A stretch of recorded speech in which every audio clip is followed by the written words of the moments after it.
गरीब बहू को मिला खानदानी अमीर ससुराल। रामू अपने पूरे परिवार के साथ शहर छोड़कर गांव आता है क्योंकि उसके बच्चों की शादी की उम्र हो चुकी थी और अब रामू को शहर में काम नहीं मिल रहा था। ऐसे ही एक दिन सपना, आज मेरी तबीयत ठीक नहीं लग रही। पापा खेत से आते ही होंगे, तू खाना बना ले। माँ, इस मिट्टी के चूल्हे पर मुझसे नहीं होगा खाना बनाना। अभी मैंने मिट्टी से पूरा घर लीपा है। सपना, कल को तुम्हारी शादी होगी तो भी क्या तुम ऐसे ही बोलोगी? मैं गांव में शादी नहीं करने वाली। माँ, मेरी शादी शहर में करना। मैं सारी जिंदगी मिट्टी के घर और चूल्हे में नहीं बिताना चाहती। सपना मुंह बनाकर घर से चली जाती है और रामू सपना के लिए अच्छे घर का रिश्ता देखने लगता है। वहीं इस गांव में एक पुश्तैनी घर था जिस घर में आज भी खानदानी लोग रहते थे और वो लोग अपने बेटे के लिए एक गरीब घर का रिश्ता देख रहे थे। आशा अपने शाही हॉल में बैठी थी, तभी सुमित्रा पंडित जी के साथ आती है। माँ जी, देखिए पंडित जी आ गए हैं। बैठिए पंडित जी। पंडित जी, मैंने आपसे कहा था ना कि मुझे अपने पोते के लिए अमीर घर की नहीं, गरीब घर की लड़की चाहिए। पर माँ जी, हम खानदानी लोग हैं। हमारे पूर्वज राजा महाराजा रह चुके हैं। आज तक हमारे घर में गरीब लड़की ब्याह कर नहीं आई और आप मेरे भतीजे की शादी गरीब लड़की से करना चाहती हैं। बहू, जरा सोच समझ कर कहो। मैं इस घर की सबसे बड़ी हूँ और अब भी सब कुछ मेरे हाथों में है, तो मेरे पोते की शादी भी मेरे हिसाब से होगी। बहुत कली मैंने खानदानी रईस लड़कियों से अपने बेटों की शादी। आशा की बातें सुनकर वहां खड़े सभी लोगों का मुंह बंद हो जाता है। अब सोफे पर बैठे पंडित जी सपना की फोटो आशा को दिखाते हैं।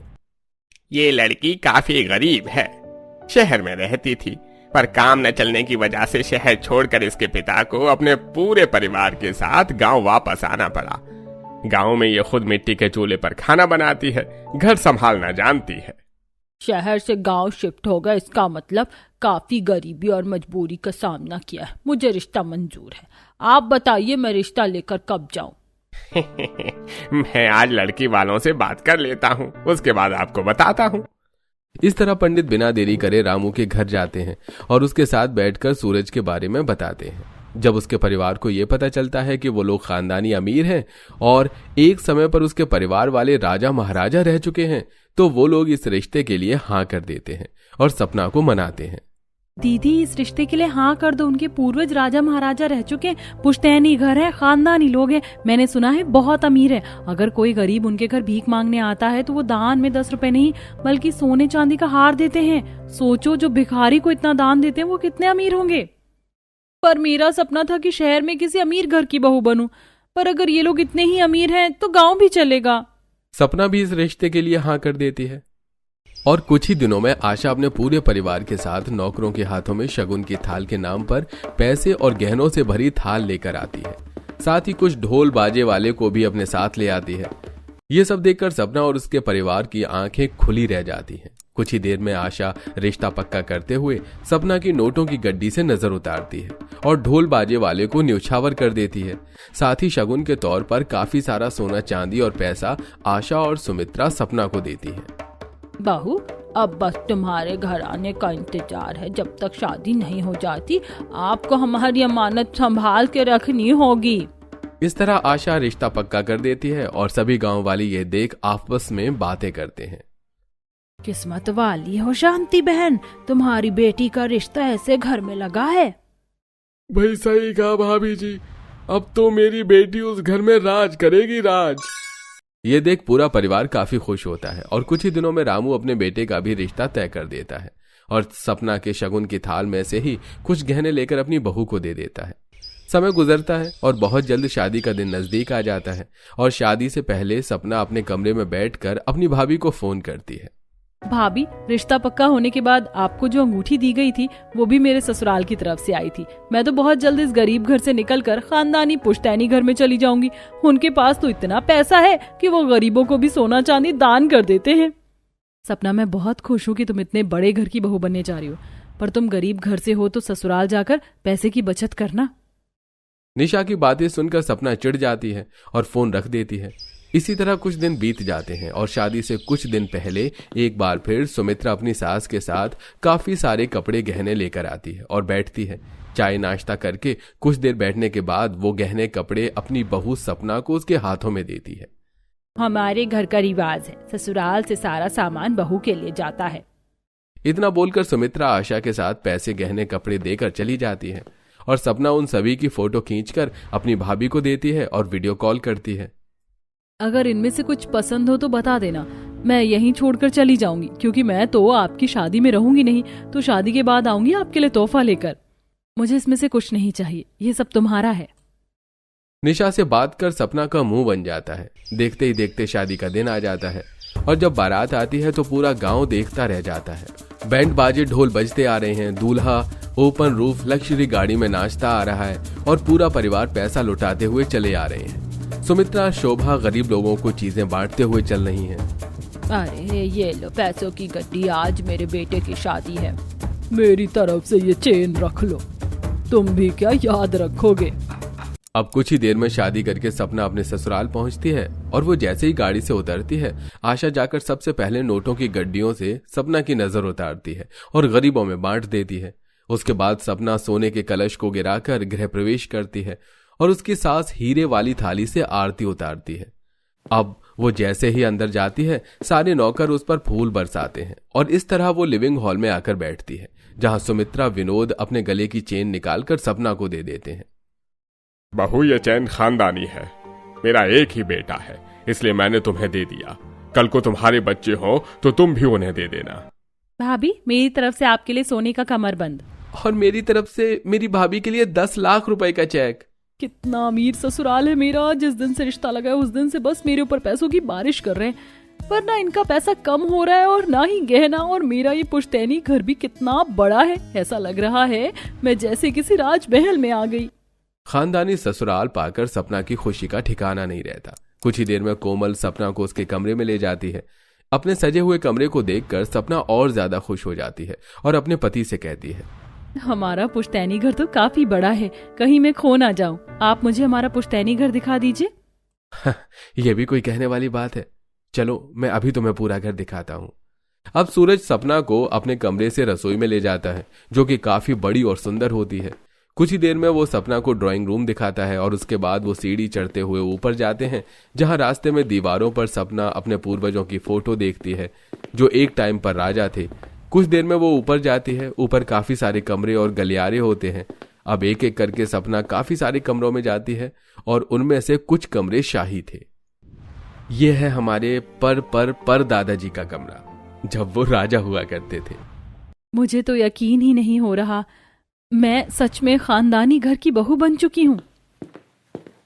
आप दोनों अब तक सोई नहीं, भाभी सो जाइए। ये पुश्तैनी घर है, कल मिनी गाड़ी से घूमकर देख लेना। अब घर को घूमने के लिए मिनी कार में बैठना पड़ेगा। भगवान, ऐसी किस्मत मुझे हर जन्म में देना। अब सपना अपने पति के साथ अपने कमरे में जाती है और अगली सुबह जब उसकी पहली रसोई होती है तो वो अपनी सास के साथ रसोई में जाती है। एक नौकर उसके सामने कुर्सियां रखता है और सपना उस पर बैठती है। फिर एक एक करके सभी नौकर उसके पास आते हैं। मालकिन, आज आपकी पहली रसोई है, हमें बता दीजिए आपको खाने में क्या बनवाना है। पर पहली रसोई तो आज मेरी है। बहू, तुम खानदानी घर की बहू बन चुकी हो।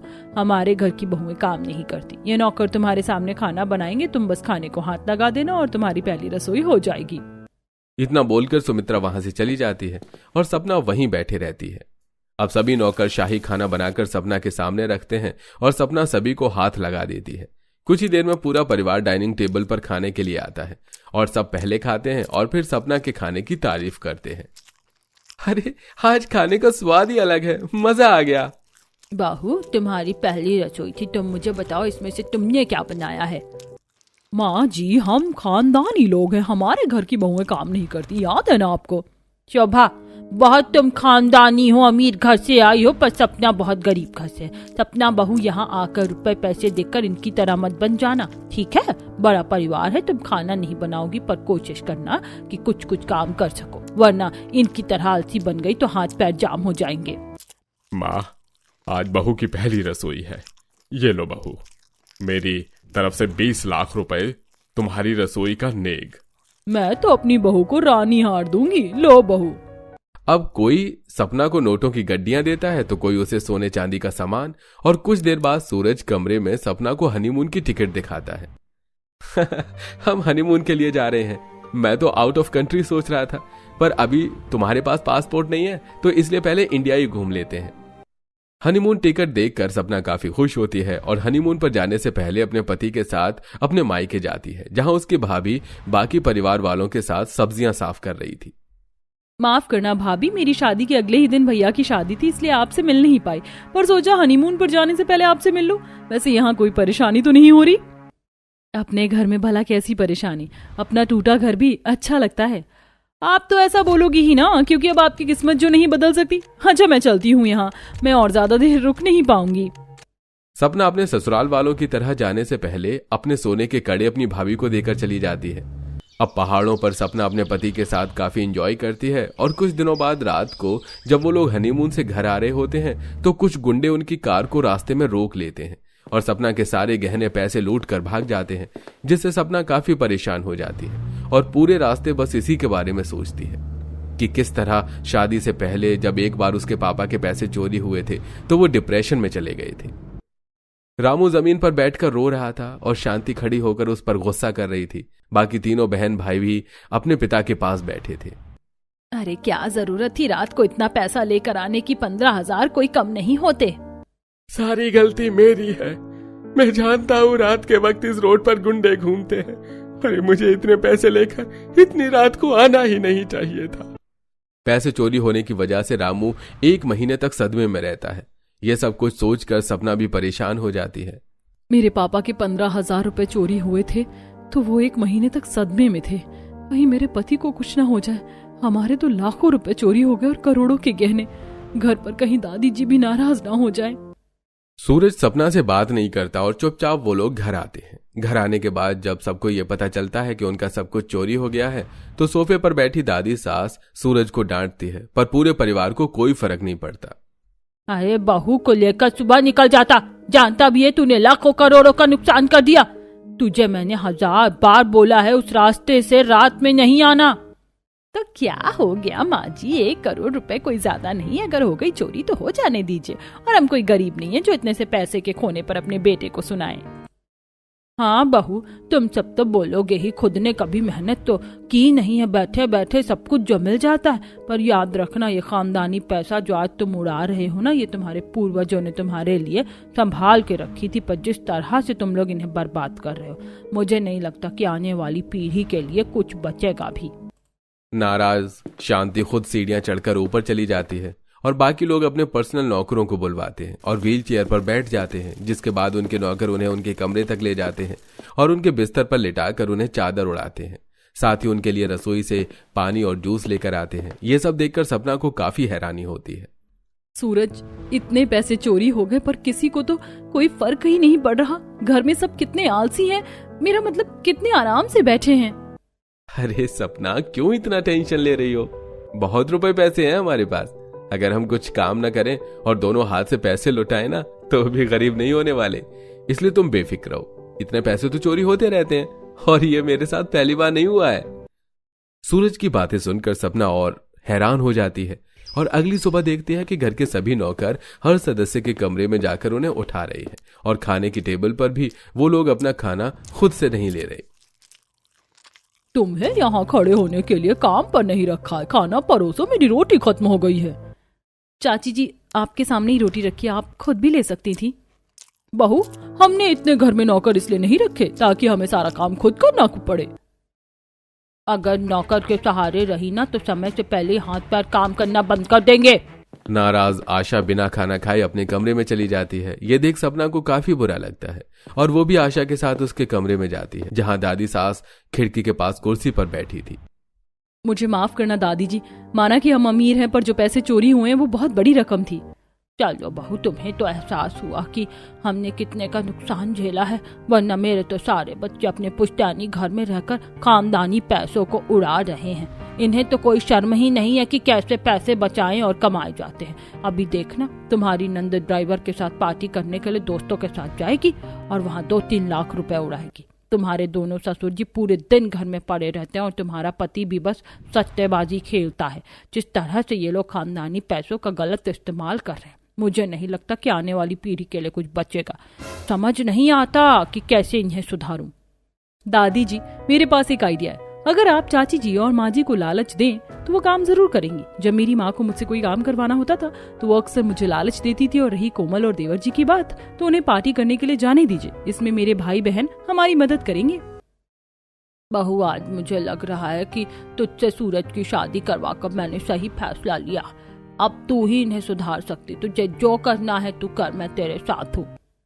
सपना के कहने पर आशा अपनी दोनों बहुओं को अपने कमरे में बुलाती है और खुद बेड पर बैठकर उनसे कहती है, देखो बहू, अब तो मेरी उम्र हो गई, किसी भी वक्त भगवान को प्यारी हो सकती हूँ, इसलिए मैंने सोचा है कि अब खानदानी चाबी और घर की जिम्मेदारी अपनी 2 बहू में से किसी एक बहू को दे दूँ। अब जो 1 महीने तक इस घर को संभालेगा, रसोई देखेगा, साफ सफाई का काम करेगा, पैसे की बचत करेगा, ये जिम्मेदारी मैं उसे ही दूंगी। पर माँ जी, हमारा खानदानी घर है, इतना बड़ा परिवार है, 2 बहू बिना नौकर के कैसे ये सब करेंगे?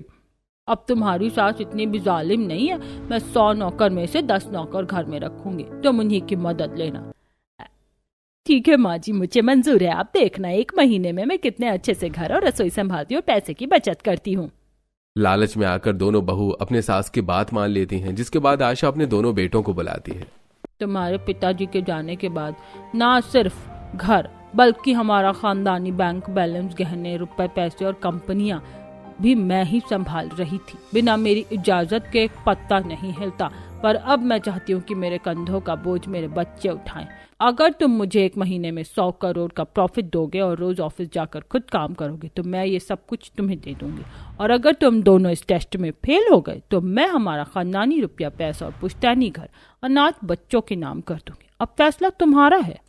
अगर सब अनाथ बच्चों के नाम हो गया तो हम तो रोड पर आ जाएंगे। माँ, आपके 2 बेटे हैं, आप ऐसी बातें मत करो, हम संभालेंगे बिजनेस, और आपको तो अभी 100 साल और जीना है। लालच में आकर आशा की बहू बेटे उनकी सारी बात मानते हैं। अब घर में सिर्फ 10 नौकर होते हैं। सुबह विनोद अपने भाई के साथ जल्दी उठकर ऑफिस के लिए तैयार होता है और ऑफिस जाता है, तो वहीं दोनों बहू सुबह जल्दी उठकर नौकरों के साथ सभी के लिए खाना बनाती है, साथ ही घर की साफ सफाई भी खुद ही करती है। ये सब देखकर कोमल बड़ी हैरान होती है और एक दिन विकास और खुशी उनके घर आते हैं। कोमल, देवर जी, मेरे भाई बहन कभी भी क्लब डिस्को नहीं गए, ना कभी पार्टी करी है। वो लोग बहुत जिद कर रहे थे, तो मैंने कहा कि आप दोनों हमेशा जाते हैं, तो क्या आज आप लोग मेरे भाई बहन को भी अपने साथ पार्टी में ले जा सकते हैं? हाँ भाभी, क्यों नहीं। कोमल अपने भाई के साथ विकास और खुशी को भी ले जाती है, जहां उसकी काफी फ्रेंड्स होते हैं और वो लोग काफी पार्टी करते हैं। और जब बिल देने की बारी आती है तो कोमल और उसके भाई का ना तो वॉलेट मिलता है और ना ही फोन। हमारा सामान कहाँ चला गया? अब 5 लाख का बिल कैसे भरें? यार, तेरे पास मेरे घर का नंबर है, जरा मेरे घर फोन कर दे, कोई नौकर पैसे लेकर आ जाएगा। रात हो रही है, सभी लोग यहाँ से जा रहे हैं, पता नहीं कब तक नौकर आए। तुम हमेशा अपने दोस्तों को पार्टी देते हो, आज तुम्हारे दोस्त बिल दे देंगे। तुम्हारा दिमाग तो ठीक है, हम अमीरों से इसलिए दोस्ती नहीं करते कि उनका बिल हम दे। तुम देखो अपना बिल कैसे दोगे, हम तो चले यहाँ से। तुम लोगों पर पैसे खर्च करने में मैंने एक बार भी नहीं सोचा, पर तुम लोगों को दोस्तों से ज्यादा पैसों से प्यार है। कितने मतलबी हो तुम लोग। बुरे समय में कोमल के दोस्त उसका साथ छोड़कर चले जाते हैं और उसके जाते ही खुशी कोमल को उसका वॉलेट देती है। अब वो लोग बिल भरकर घर आते हैं और उस दिन सपना के नंद और देवर को पैसों की अहमियत का पता चलता है। तो वहीं घर के काम करने से शोभा और सुमित्रा को थकान होती है और सपना अपने दोनों सास के पैर दबाती है। देखते ही देखते 1 महीना बीत जाता है और आशा के कमरे में सब इकट्ठे होते हैं। जहां सपना आशा के पैर दबा रही थी, वहीं सब खड़े थे।